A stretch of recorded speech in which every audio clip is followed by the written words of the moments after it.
Les défis sont très simples. C'est que actuellement, une personne sur 7, une personne sur 8 est ou sera atteint d'une affection neurologique. Ça veut dire en français près d'un milliard de gens dans le monde entier. Donc ça, c'est un défi. Et l'autre, ça c'est d'un côté, on a ça. D'un autre côté, on a la connaissance du cerveau. Et honnêtement, actuellement, on ne connaît pas grand-chose. Et c'est la mission de l'Institut du cerveau d'améliorer cette connaissance. Donc on a un problème qui est de santé publique mondiale et d'autre côté des connaissances qui restent limitées. Et voici le défi qui reste à résoudre. Donc pour cela, eh bien le but c'est que l'on veut réparer le cerveau. On arrive à tout réparer. Vous avez une maladie du cœur, on arrive à faire une greffe cardiaque.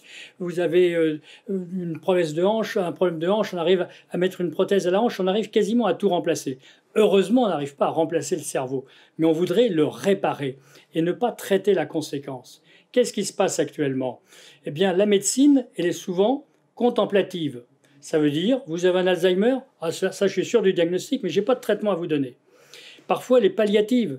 Vous n'arrivez pas à marcher, ben, je vous donne un fauteuil roulant, vous allez vous déplacer. Ou bien vous avez un tremblement, je vous donne un traitement contre le tremblement. Donc ça veut dire en français qu'on arrive à remettre de l'eau dans la baignoire qui fume, mais on n'arrive pas à boucher le trou. Donc ce que l'on veut, c'est réparer, c'est traiter la cause et non pas la conséquence. N'oublions pas qu'actuellement, on va sur la Lune, on va aller sur Mars, mais on n'est pas fichu de guérir l'Alzheimer. C'est quand même assez extraordinaire. Donc c'est ça le défi du XXIe siècle. Et donc il faut arriver à une médecine prédictive. On arrive à prédire la maladie, les risques de maladie que vous allez avoir, en particulier par les cartes génétiques que tout le monde aura dans les années qui viennent. On arrive à prédire, on arrive à prévoir et à anticiper. C'est-à-dire que l'Alzheimer que j'aurai peut-être dans 20 ans, ou dans demain plutôt, eh bien, ça fait peut-être des années que je le prépare. Et donc, il faut arriver à stopper la maladie avant qu'elle n'ait des signes cliniques.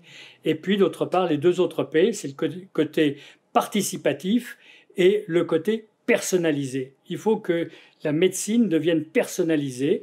Et on a vu qu'il y avait différents types d'Alzheimer, différents types de Parkinson, et il faut l'adapter à chacun.